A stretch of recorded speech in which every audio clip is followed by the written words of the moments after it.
జీవితంలో అన్నీ ఉన్నా ఏమీ లేనట్టు బతికే వాళ్ళు ఎప్పటికీ సుఖంగా ఉండలేరు. ఎదుటివాడికి అదుంది మనకి ఇది లేదు అని ఎప్పుడు ఎదుటివాడి మీద ఏడ్చేవాడు ఎన్నటికీ సుఖంగా బతకలేడు. ఊ అంటావా మామ, థ్యాంక్ యూ. ఊ అంటావా మామ. సుధీర్ గారు ఏంటి దీపి మార్చాడు? వావ్, సుధీర్ ఏంది ప్రైవేట్ జెట్ ఫ్లైట్ కొన్నాడు. వావ్, డ్రైవర్ సుధీర్ తెలుసు కదా నీకు, ప్రైవేట్ జెట్ కొన్నాడు. వాడు ఎంతో అదృష్టవంతుడు, వాడు ఫ్లైట్ కొన్నాడు. నేను ఎప్పుడు కొంటున్నామో. సార్ మీరు కూడా పెద్ద అదృష్టవంతులు సార్, మీకు ఏం లోటు లేదు, ఏం తక్కువ లేదు. నీకేం తెలుసా డ్రైవర్, ఫ్లైట్లో తిరుగుతా మజా వేరు, ఆ కిక్ వేరు, ఆ తృప్తి, ఆ రేంజే వేరు, నీకేం తెలుసు. Hello sir, excuse me sir. Sir మీ కార్ చాలా బాగుంది సార్, ఇది నా డ్రీమ్ కార్ సార్, నేను కొంటానో లేదో సత్యంత వరకు నా కళ సార్ ఈ కార్ కొనాలని. మీరు ఎంతో అదృష్టవంతులు సార్, రాయల్స్ రో కాల తిరుగుతున్నారు. మీరు ఎంతో గొప్పవాళ్ళు. నా దగ్గర ఉంది సార్ ఒక కారు, టటారా కారు, ఆ కాల తృప్తే లేదు నాకు. మీరు పెద్ద అదృష్టవంతులు సార్, మీకు వావ్, మీరు గ్రేట్ సార్. అలాగే సార్, బాయ్. డ్రైవర్ నువ్వు చెప్పింది చాలా కరెక్ట్, ఉన్నదాంట్లో సంతోషపడాలి. అతిగా ఆవేశపడి ఆడేది అతిగా ఆశపడే మగవాడు, చరిత్ర లేడు సుఖపడినట్టు. చెప్పింది చాలా కరెక్ట్, నాకు అన్నీ ఉన్నా ఏమీ లేనట్టు ఫీల్ అవుతూ ఉంటా. థ్యాంక్ యూ సో మచ్ మీరు చెప్పినందుకు. అది నా డ్రీమ్ కార్, సత్యంత వరకు కొంటాం లేదు. ఆ కార్లో ఒక్కసారి తిరిగి చచ్చిపోవాలని నా దగ్గర ఉంది కటారా కార్. అలా ఎక్స్క్యూజ్ మీ, ఏమైందండి? కార్ ఖరాబ్ అయిందా? కార్ ఏం ఖరాబ్ కాలేదు, బాగానే ఉంది. ఈ కార్లో తిరగాలంటేనే చిరాకు వస్తుంది నాకు. సార్ మీకన్నా కార్ ఉంది, ఏసీ చేసుకుని ఎక్కడికంటే అక్కడికి వెళ్ళొచ్చు హ్యాపీగా. నేను చూడండి సార్, బస్సులో అప్ అండ్ డౌన్, వాళ్ళ టార్చర్ వీళ్ళ టార్చర్ భరించుకుంటా బస్సులో ట్రావెల్ చేయవలసి వస్తుంది. మీరు ఎంతో అదృష్టవంతుడు. కరెక్టే కదా, నేను పెట్టిన డబ్బులకి ఈ కారే వస్తుంది. తప్పు నాది, అనవసరం కారుని నిందించిన. చా, పరిగెత్తి పాలు తాగే బదులు నిలబడి నీళ్ళు తాగడం ఎంతో ఉత్తమం. అంటే ఆగండి, నేను ఎక్కలేదు. Bus bus hello, excuse me bus hello.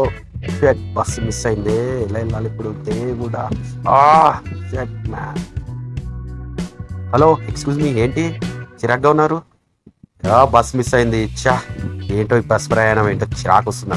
Bus ఎక్కి దిగి ఈ రోజు కూడా బస్సు మిస్ అయింది. మీరు ఎంతో అదృష్టవంతులు మేడం, ఎండనక వాననక హాయిగా బస్సులో ప్రయాణం చేసి హాయిగానా ఎక్కి దిగి బస్సుకి టైంకి పట్టుకోకపోతే ఇలా బస్సు మిస్ అవుతుంది, ఎంత ఇబ్బంది అవుతుంది మీకు తెలుసా? కరెక్టే మేడం, నాకు బస్సులు వెళ్ళే స్తోమత లేక రోజు 25 kilometre up and down cycle మీద వెళ్తున్నాను. మీరు నాకంటే బెటరే కదా మేడం. Bye madam. అతను చెప్పింది కరెక్టే కదా, నాకు ఇప్పుడు కంఫర్ట్గానే ఉంటున్నా కదా. అతనిలాగా సైకిల్ మీద వెళ్ళి ఇబ్బంది అయితే పడట్లే కదా, ఉన్నదంతా తృప్తి పడాలి.